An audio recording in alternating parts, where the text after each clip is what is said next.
here once again with another episode recap of Winning Time, the rise of the Lakers dynasty. Here to recap tonight's episode. Tonight's episode is episode 4, The New World. Got my honey barbecue chips I'm going to be grubbing on.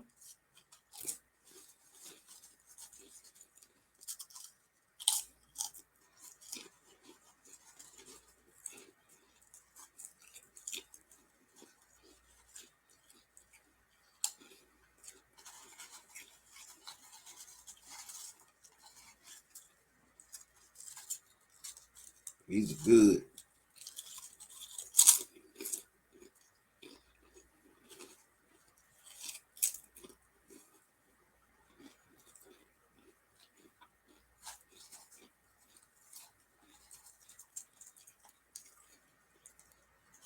Get a few more of these.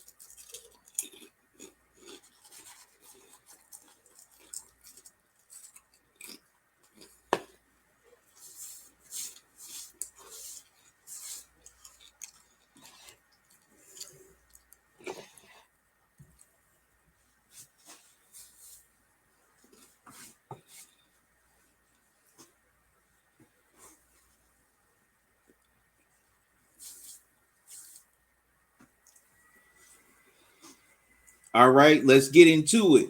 So this episode tips off with the 1981-82 NBA season. The Celtics, they're coming off of their championship. The Lakers, they're still PO'd about it. And it starts with a preseason game between the Lakers and the Celtics. None of the Celtics starters are playing. The Lakers starters are, and they're killing Boston's second and third string. And Bird, he's very PO with the head coach, Bill Fitch, about the fact that he's not playing. He wants to play. He wants to definitely send a message to the Lakers that they're the cream of the crop right now, and they better not forget. But Fitch doesn't want to injure him. So Bird goes over to Red and tells him he wants to be put in. Red tells him, go ahead, undermining Bill's authority, which Bill doesn't like. I don't think no head coach likes that. Also, the Lakers are very pissed about that Larry Bird is on the cover of Sports Illustrated and not them. But they do get a spot in Sports Illustrated where there's a picture of Paul Westhead and some of the Lakers players, like it's in a classroom and he's teaching them basketball. Excuse me.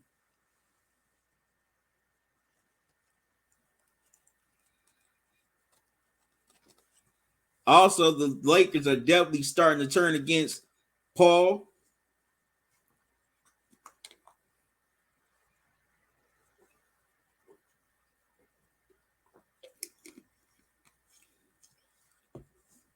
They're definitely not liking the system. They feel it's too confined. They feel it's too limited. It is very stuffy. They want to be more free. They want to play more looser. They want the offense to be more free-flowing instead of just being so traditional and just scripted. Excuse me. But Paul's not trying to hear any of it. I dropped something right quick.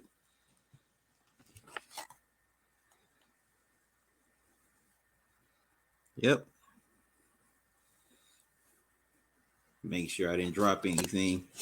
Also, during the preseason game, Dr. Bus and Red run into each other in the hallway. Red definitely gets wind right away of Magic's new 25-year, $25 million contract since he's the head of the competition committee.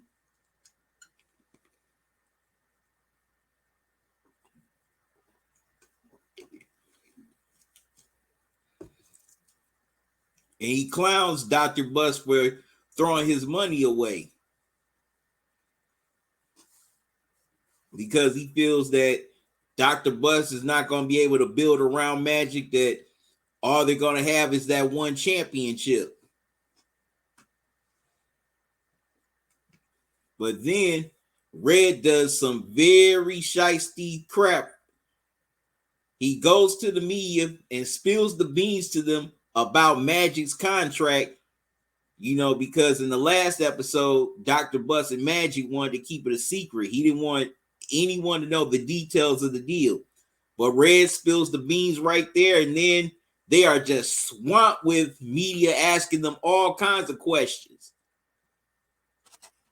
And the word gets out immediately all over the all over the press, all over the TV, all over the newspapers about Magic's deal. And a lot of the media definitely criticizing Buss for giving Magic that kind of deal. And it starts to create some division amongst the other players on the team, because they feel now that, Magic is Buss's number one boy, is his main boy. Also, they feel like Magic's going to have more say-so over the team than anyone else. So that creates a lot of tension right there.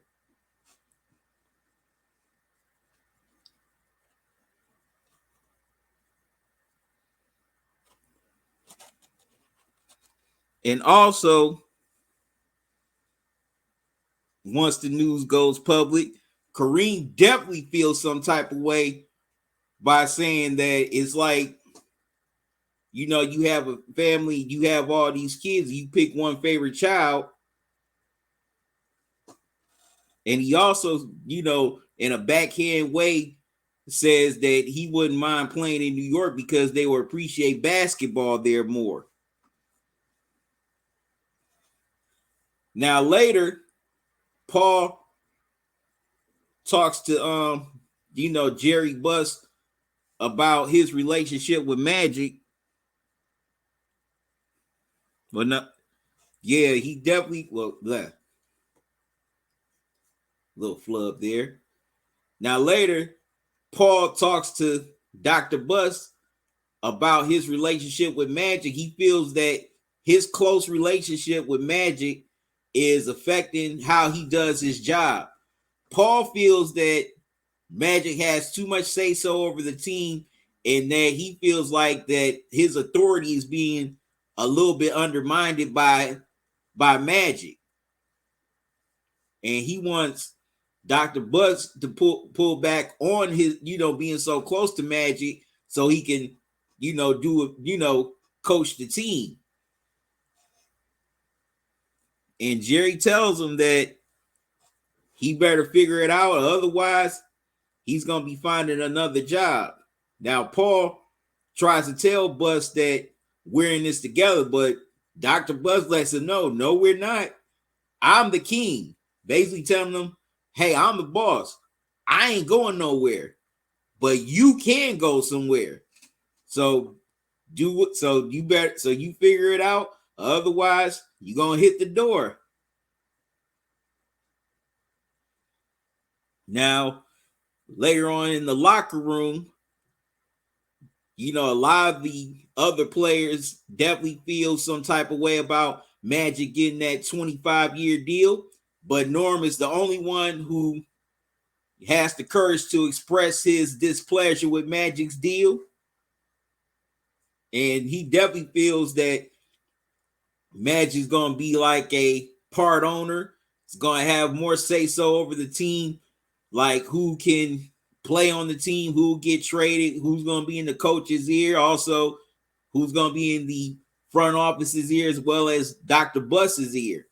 And Magic just tells him, like, hey, I'm taking the same deal that a lot of y'all would have took if Buss would have presented it to y'all. And y'all just jealous you just jealous because you didn't get that type of deal.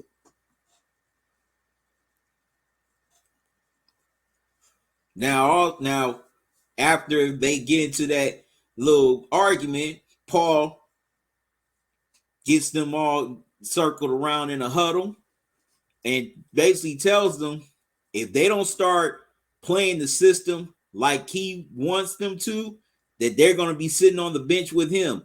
And that definitely is starting to rub players the wrong way even more. So the players are just growing very hostile with him, and he's starting to lose the team by saying stuff like that. So the start of the season, they play against the Houston Rockets, the team that eliminated them in the playoffs, and the Lakers struggle, and they end up losing the game. Magic, he definitely looks lost in Paul Westhead's offense. And Kareem, he's definitely doing his thing. But then, while they're on the road, Kareem starts checking Magic and tells him that he needs to humble himself, just like Kareem had to. Well, just like Kareem told him the season before. Excuse me. And also on the bus, Pat, sits down and calls out Paul for, the way he's communicating with the players. He tells Paul that he needs to talk to them instead of belittling them. And also he wants Paul to start meeting the players halfway. And basically he wants Paul to coach the players as men, not like they're college kids, because that's what he's basically doing. But Paul started letting his ego get way out of control. And he tells Pat, well, he yells in front of Pat and the whole team that, hey, I'm the head coach. I run this team, not Magic effing Johnson. Right, when Magic comes on the bus and turns around, he sees Magic, and Magic tells him, finish. So Magic gets very pissed, storms off the bus. He doesn't even want to travel with the team. And Paul, yelling at Magic, saying, if you don't get back on this bus, you're gonna catch a cab home. And he asked Cooper to tell Magic if he doesn't get on the bus, he'll be finding a cab home. And Cooper looking like, what? You want me to tell him that? Ain't you the coach? And he says, yeah. Otherwise, you're gonna be catching a cab with him too. And Pat definitely doesn't like that either, because he's doing it again. That's what Pat was calling him out on. Like, instead of talking to these players like men and just meeting them halfway, you belittling them like they're kids. And that definitely wasn't right on Paul. Like, how you gonna belittle a grown man who's making, about around the same money as you? They're men. Yeah, you their coach, but at the end of the day, these are grown men, with responsibility. Some of them are head of their households. They've got families. So yeah, Paul was way out of pocket for having Coop do that. Just like in the previous episode with Jim Jones, when he traded them to the Bullets without telling them. Instead of talking to them face to face like a man, he hides in his office like a coward. And that's definitely showing up here again in this episode. He wants to talk all this big, this big shit like he's the boss and he's in charge. But when it comes to confrontation or comes to really connecting with his players, Paul lacks that. He definitely lacks that.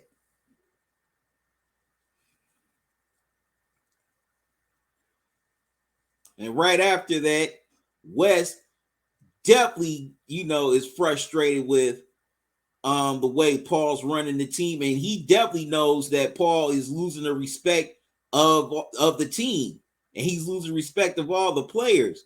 He tells Buss that he wants him fired and replaced, but Jerry Buss does not want to do that again. He doesn't want to fire a coach mid-season and replace him with another coach, just like he had to do with McKinney, due to the fact that he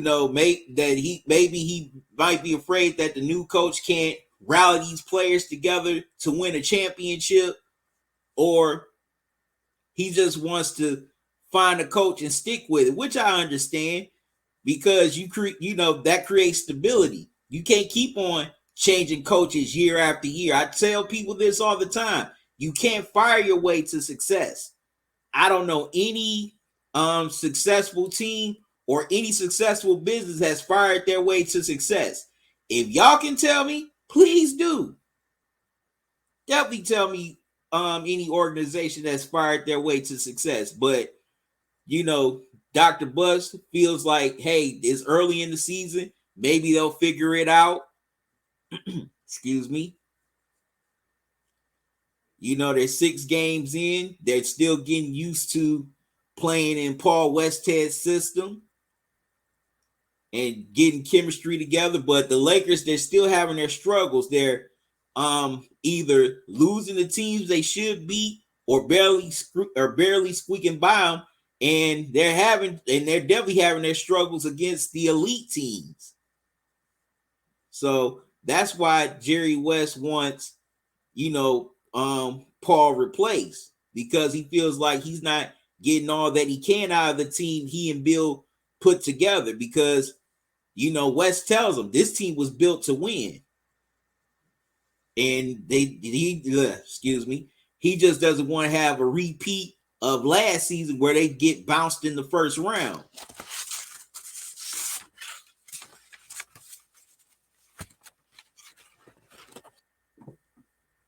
All right, so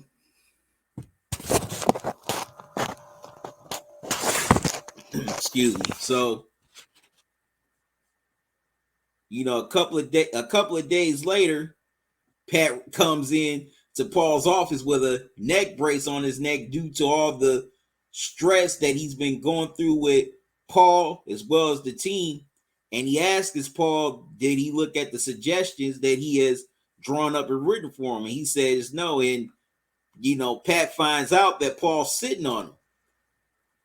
And Pat is very PO about the fact that Paul's just sitting on him and he didn't even look at the suggestions, to see if they can meet each other halfway on the suggestions that he has, for the offense, and also to get Magic involved. It feels like he's an integral part of this team.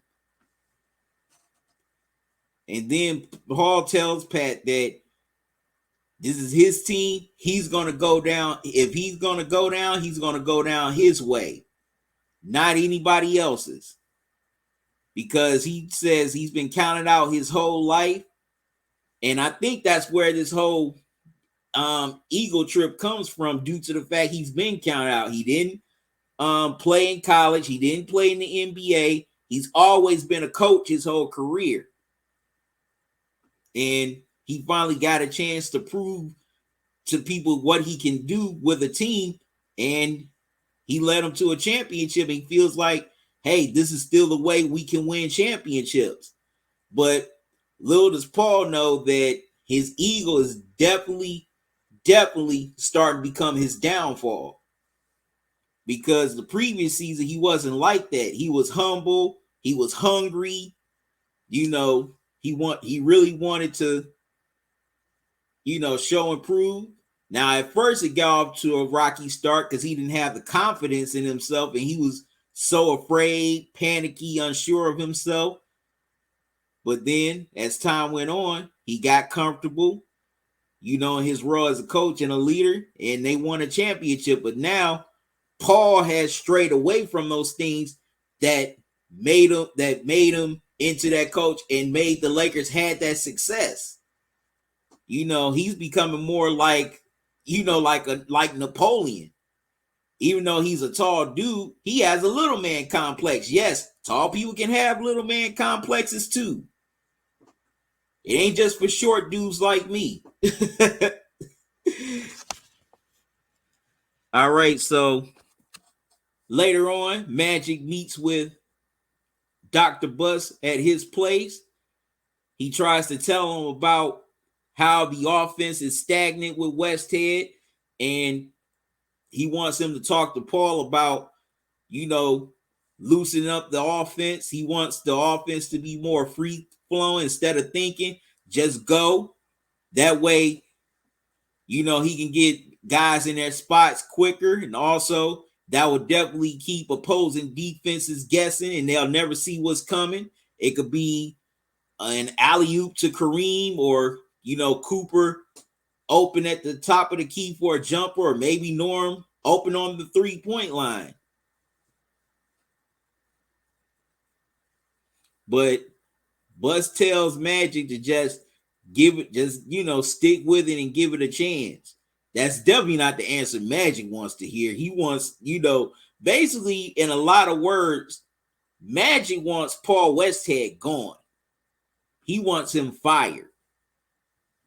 And if he doesn't go, he's gonna demand to go.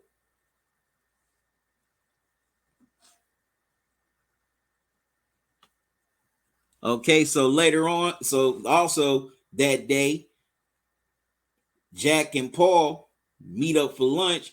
Jack McKinney, who Paul ended up replacing due to the fact he ended up severely injured in that bike accident. Jack McKinney, he's now coaching the Indiana Pacers. You know, Paul tries to flex on him with his Hollywood swag, and Jack definitely congratulates him. He tells him how proud he was of what he did with the Lakers after he, you know, ended up being shut down. Excuse me. He says that he had done something that he never could do.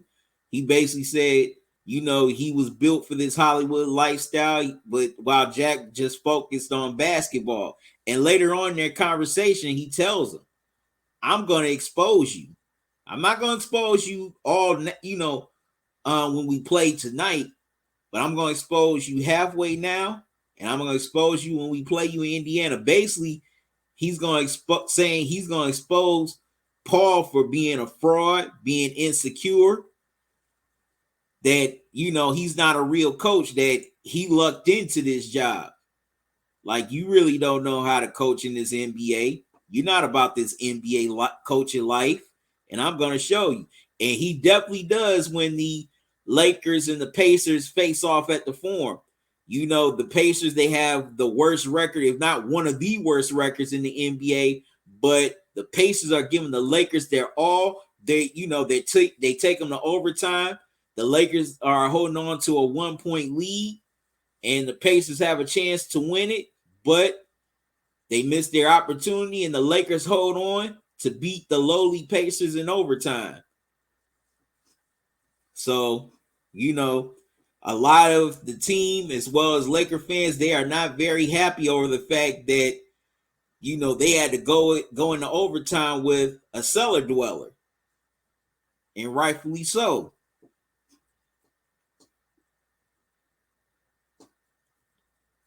So, in a lot of ways, even though his team didn't win, Jack does expose Paul. Basically, he knows Paul is benefiting from the team that he has around him, like having dudes like Magic, Kareem, Cooper, Norm. Like, he knows that Paul Westhead is not that dude.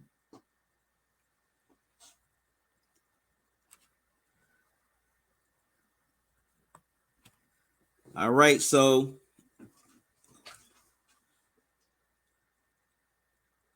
later on, right before the next game, the team is in the locker room, but Pat pulls Magic away to have a private conversation with him, and he confronts him about the fact that he's still not, you know, stepping up and taking the reins on this team. You know, he wants Magic to fit in with this offense, and also to feel like an integral part of this team, just like he was the previous season. But Magic shoots back at him that he and Paul are not letting him do what, you know, allows him to be him. And he said, you know, he says, well, dudes like Dr. J, George Grubbin, Bird, they all get to be themselves. But Pat tells him, he said, you don't think they got their crap going on? It's not just you. But you still have to find a way to be a part of this team and be a part of this offense. That's definitely something Magic don't want to hear. Magic definitely does not want to hear that at all. Well, my bad. That conversation was prior to the Pacers game, not before the next game. My apologies. But things really come to a head in a game in Utah against the Jazz. Now, the Lakers, they're winning, but they're hanging on by a thread.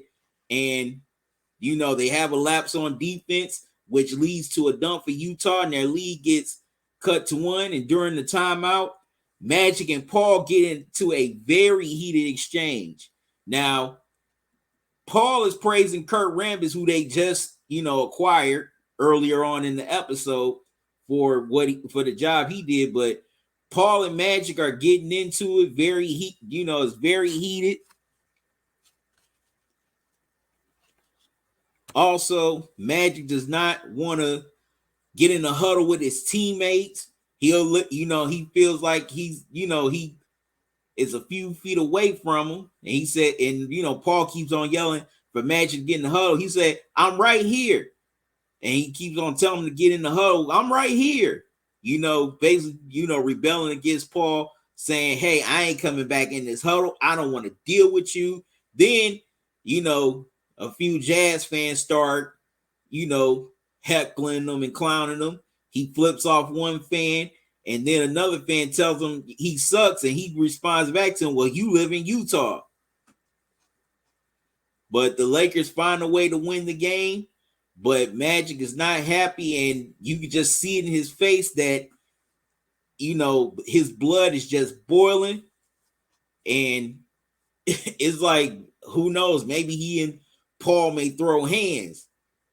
So before they head to the locker room, Paul pulls Magic away from the rest of the team, and he confronts him about his attitude and all the BS that he's been on. And he tells Magic if he keeps on doing it, he's going to sit right next to him on the bench. So Magic just has had enough. He's in the locker room, decompressing, collecting his thoughts. And of course, a herd of media comes in, wanting to talk to him about the whole heated exchange between he and Paul. And he just speaks his mind. He says, "I love playing for my teammates, but I'm not happy here anymore." And he turns around, looks at the press, and tells them that he's going to talk to Dr. Buss tomorrow, and he's going to tell him that he wants to be traded.